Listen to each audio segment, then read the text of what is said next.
are on time. So a little bit about ABM Systems. So we were established in 1997, and as you can see, we have offices and consultants located around Australia. In short, we focus on improving enterprise performance, and you can see that we do so via the below disciplines. But in terms of the sales function, we offer a broad range of capabilities that address every aspect of the customer experience, including pricing strategy, profitability assessment, and customer analytics, which we'll be talking to about today. We use these combinations of skills to help our clients accelerate growth and improve sales productivity. To assist us with this, we've partnered with a range of globally leading solutions, including Adaptive Planning, which is a budgeting, reporting and forecasting tool, Carpa, which is around balanced scorecard, process management and activity-based costing, and Qlik, which is business intelligence, analytics and obviously around management reporting, as you can see there. We've worked with a number of clients, from ASX-listed 200 companies to government to small, medium enterprise. So before we begin, obviously all who are on the call, we're all sales professionals, and one of our jobs is, or our main job is to drive revenue.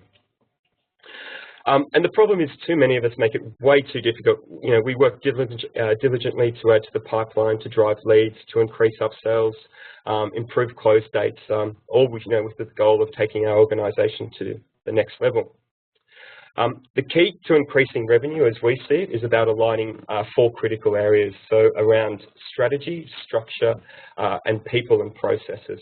So I'm just going to go into that a little bit further. So in terms of strategy, it obviously all starts with a clear sales strategy that aligns with revenue goals. And that involves reviewing the internal and external environment, understanding where the competition is failing, and what is the current customer base doing. In terms of structure, this is the framework that upholds strategy, and it's key to make sure that your structure supports your strategic efforts.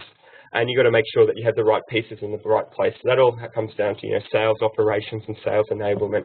Then you have people, the most important aspect of driving revenue, and the most difficult. So you have to make sure your plan has a people element, and you have the right people in the right roles that align with their strategy and are motivated to get things done. And then the 4th piece in the puzzle is processes. So processes have to be in place to make sure everything is running smoothly, to ensure velocity and efficiency and to avoid wasting time and effort. And in this, it includes everything from pipeline meeting process to the coaching process to lead development to your win-loss assessment, your onboarding process to your hiring process. And although a sales intelligence tool like Qlik will give you a greater insight and an analysis to monitor sales performance, it also assists in driving the other components as well. So this is an extract from a survey conducted by Accenture, which interviewed 177 sales officers across the US. And in short, that it indicates that 75% of chief sales officers are targeting greater than 5% revenue growth this year. And nearly half, or 47%, are concerned about how they will achieve this growth. So to successfully achieve this growth, Accenture analysis shows that there needs to be an increased focus on selling effectiveness, not just within the sales organisation, but across the enterprise. Within the sales organisation specifically, the top 3 areas slated for increasing sales effectiveness are relating to improving immature sales methodologies and processes, increasing the ability to attract, retain and grow sales talent, and driving tangible outcomes from sales technology. Again, reiterating the point of today's meeting. So Zig Ziglar, this is a quote: "Don't count the things you do, do the things that count." So Mr. Ziglar has written a number of books around sales performance and driving revenue.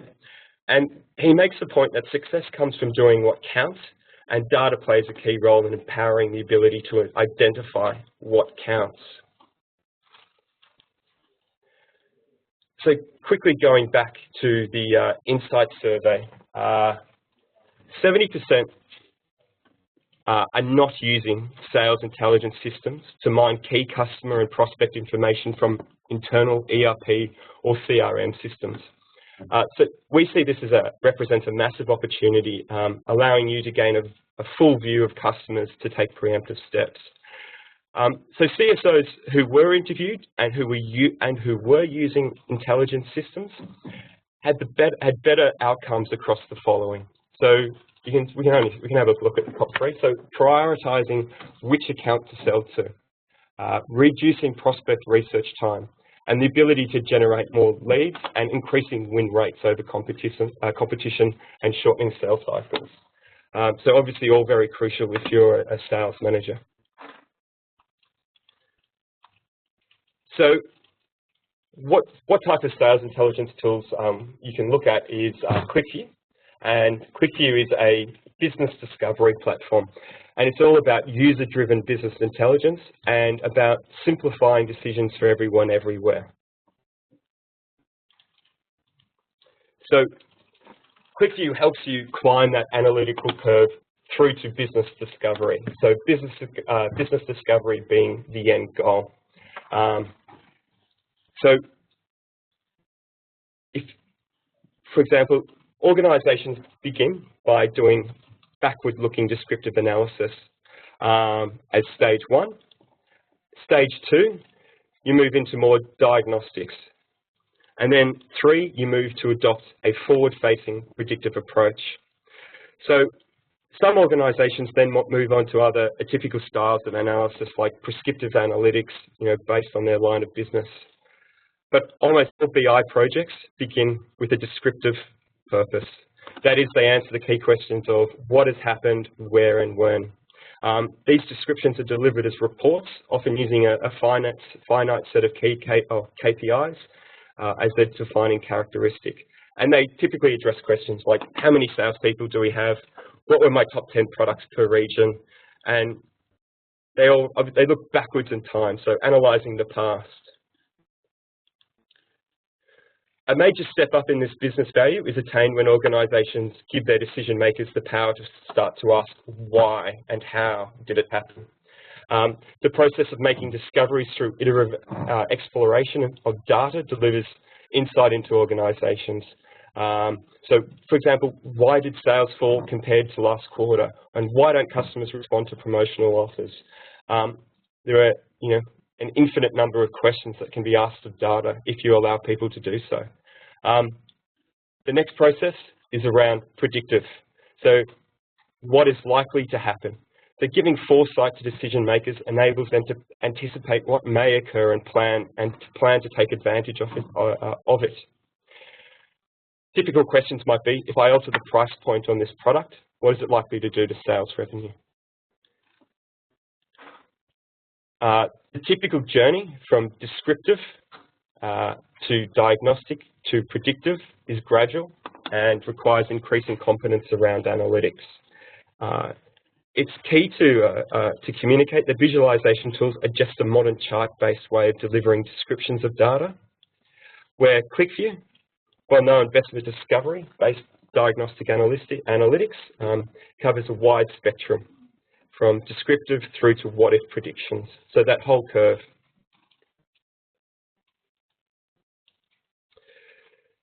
So a lot of you are probably using a CRM, and a lot of you are probably or could be using Salesforce. So CRM platforms such as Salesforce have become central sales and sales operation tools in most organizations.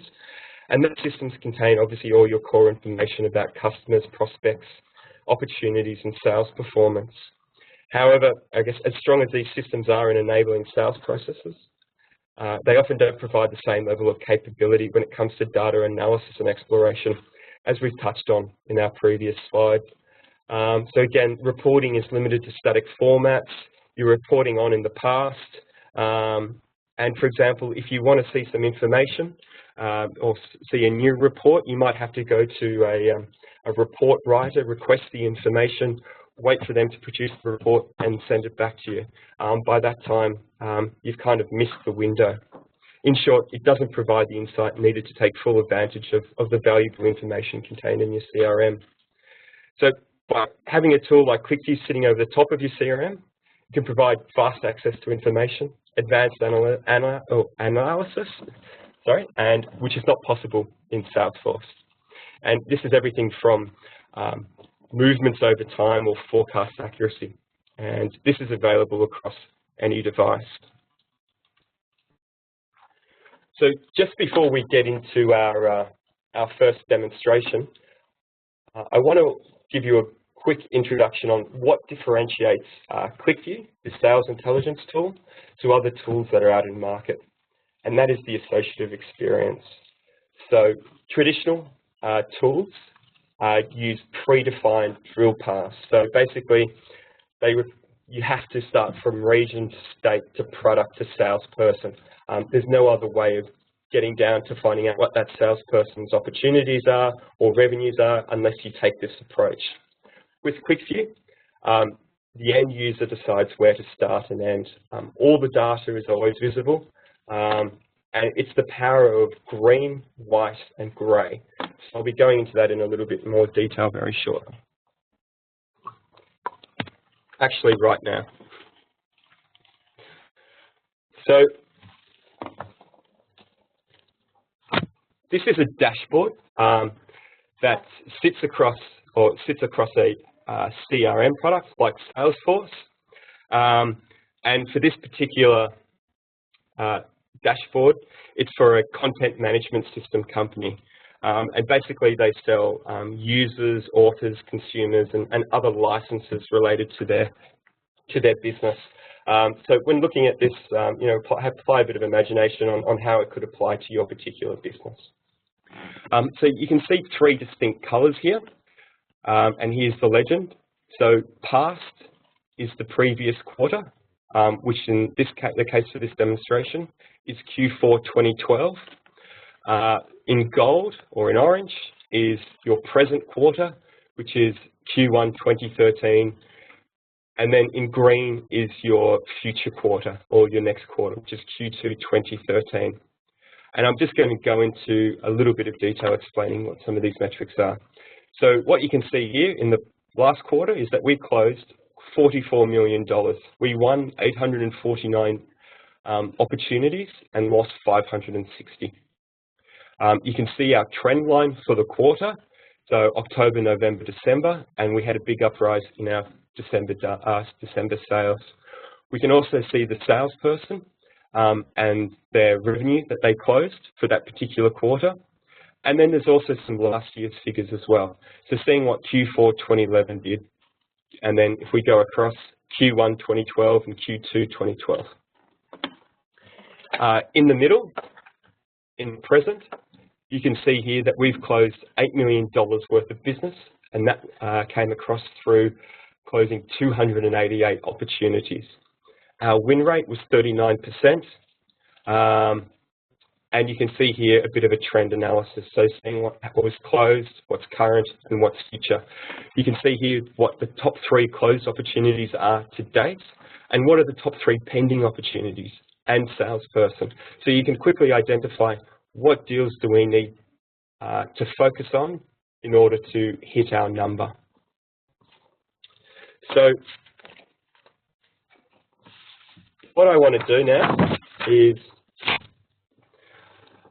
as the storyline goes, I'm the worldwide vice president, and what I want to do is I'm about to have a quick meeting with my regional sales manager from France.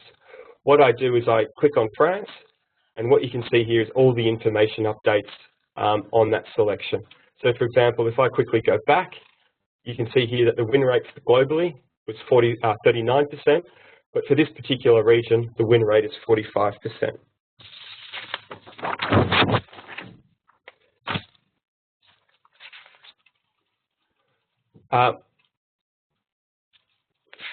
You can also see here, again, what opportunities that we want to be focusing on. So you can see here that Robin Angelia is one of the opportunities that we need to be focusing on. And we also want to be looking at the next quarter as well. So you can see here that we've estimated to close $3 million for this particular quarter. We have 47 opportunities open, compared to last year where we had nearly over 100. So what I want to do is understand what's the discrepancy, or why is there a discrepancy here? So what I'm going to do is go across to our next dashboard. So while I'm about to do that, you can see here that we're on our, executive summary dashboard, and then you have different trends, opportunities, accounts, products, and salespeople. So the ability to log into a bit more detail. So we've discovered that our opportunity pipeline for the next quarter in France is less than expected. So we're about to close the same estimated sales amount we did last year, but managing half of the opportunities. And so what that means is that we're increasing our average deal size. So you can see here that, again, the pink is our previous quarters, and you can see that trend line is that our average deal size is increasing. And this is clear because as we defined in our strategic plan, and the average deal size is constantly increasing over time, so that's expected. If we look at the next graph, the sales amount trend, we can observe that's almost a flat line over the quarter. This means we're effectively increasing the average deal size, but this is not having an impact on any of our sales, so that's a little bit of an issue. The third chart is the win rate. So we are slowly moving down on that y-axis there. So this means we need more opportunities or bigger opportunities to keep growing over time, because we're starting to lose more than 50% of our deals. And then finally, we observe a decreasing trend in the number of opportunities. So very quickly, we can go into a particular region, whether or not that's France or say for New South Wales, quickly see what our average deal size is and how that's trending, what our win rate is, and our opportunity trend as well. So it gives sales managers the ability to take corrective action before it starts, the trending starts tilting in the wrong direction very quickly. So what I want to do now is I'm going to go into our opportunities, and what I'm going to do is quickly clear this information. And again, I'm going to be having a conversation with our sales rep from the United Kingdom. And what you can see here is, again, we have country, product, year, opportunity type, and currency, which is not quite relevant at this stage. We also have our time series and our opportunity stage and our sales rep. Again, going by the color coding, pink is in the past, and we have our current quarter. So there's a number of ways that you can make selections. Q1 is our current quarter, and what we want to do is focus in on that. Here we have given ourselves a tolerance that we want to be looking at opportunities of greater than 65%. And are in Q1. So what we're going to do is we want to have a look at these opportunities here, and we want to focus on those opportunities in the upper echelon. So what you can quickly see, that we have a number of opportunities in the 75% probability and in the 95% probability. What I want to be focusing on is this proven value negotiating. So what you can see here is with these opportunity details is that you have a link back to Salesforce and the ability to quickly see what the opportunity name is, when it was closed, its status, and the particular sales rep that you want to be looking at. So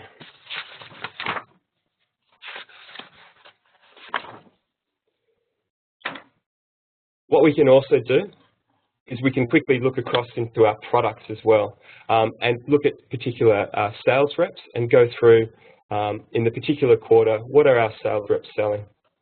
So for example, if we go into Brian Belinda, we can see that the top products that he's selling are across the users, consumers and servers. So this is obviously relevant to the particular demo that we're doing, which is around the content management systems. Another useful function as well is to understanding high-performing and low-performing sales reps and getting a better idea of average close revenue per opportunity and how long it's taken them to close particular opportunities. So you can look back in the past, or let's, as we want to do, focus in on this current quarter.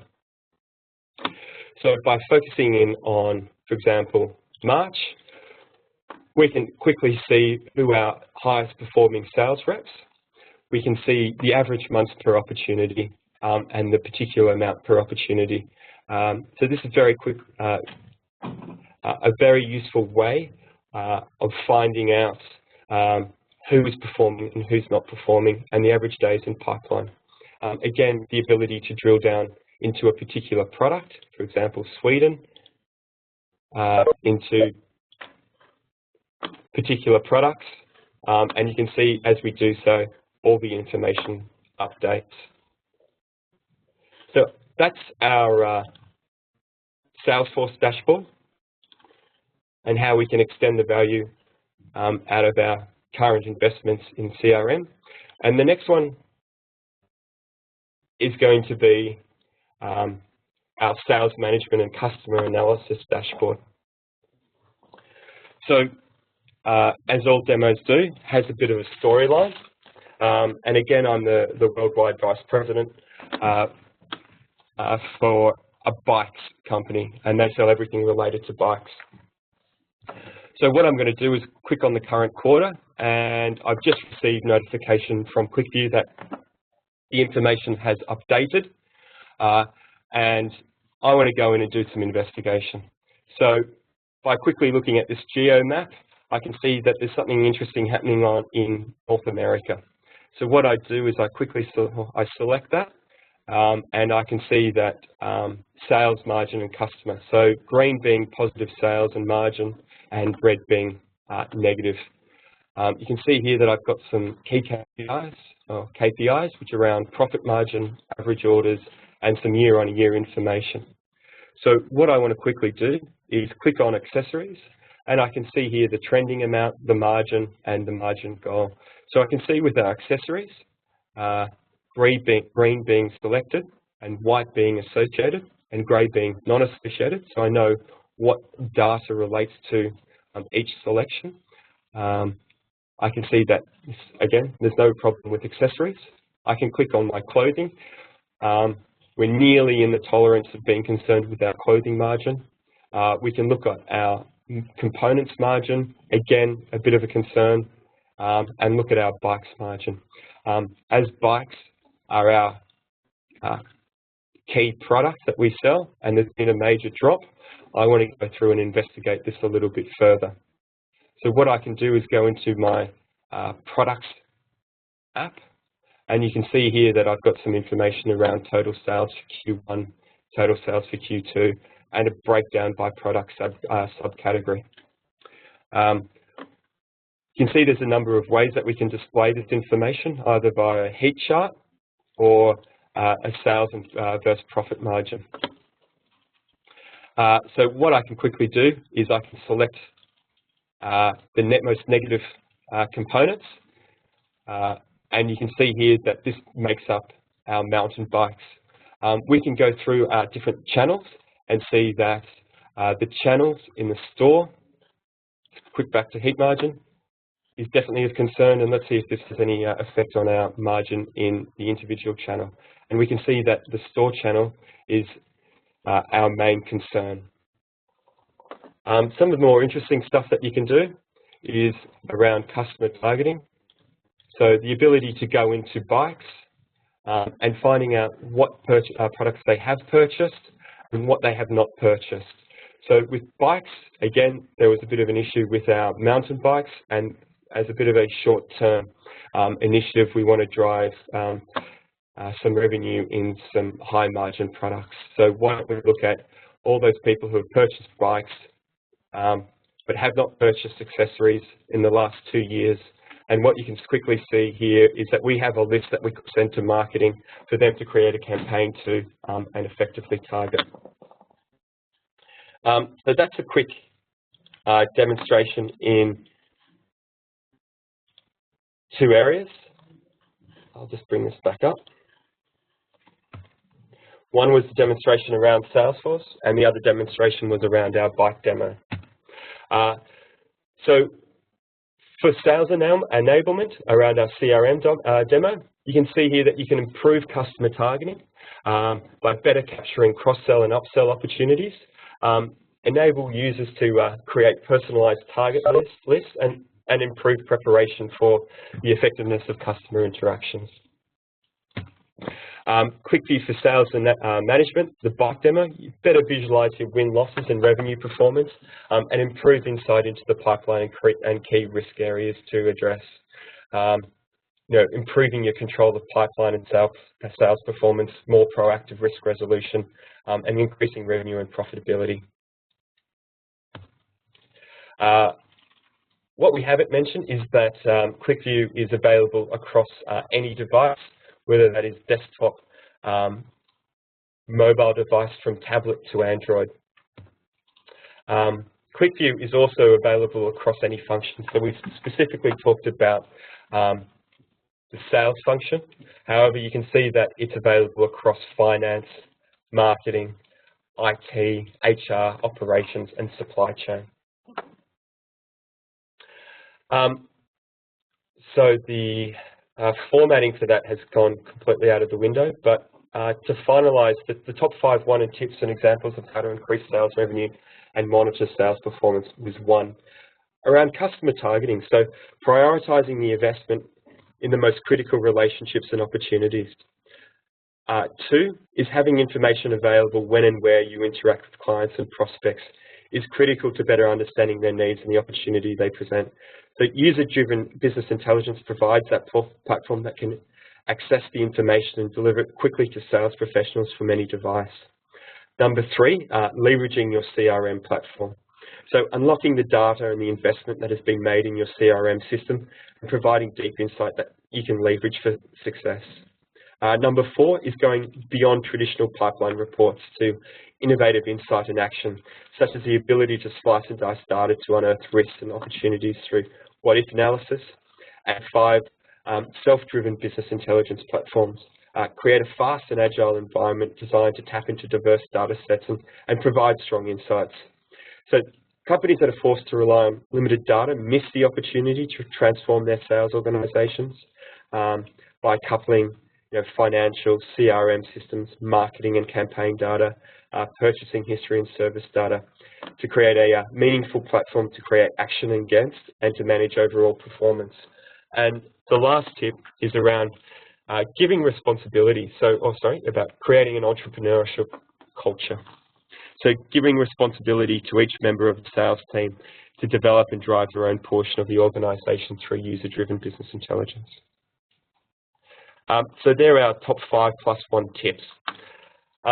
Again, thank you. My name's Michael Horan and I'm the Client Solutions Manager. There are all my contact details. So if you have any questions, please feel free to contact me on any of the following. You guys will be receiving an email follow-up from us with a link to download the Qlik View Personal Edition. I want to thank you for your time and I hope you found this session useful.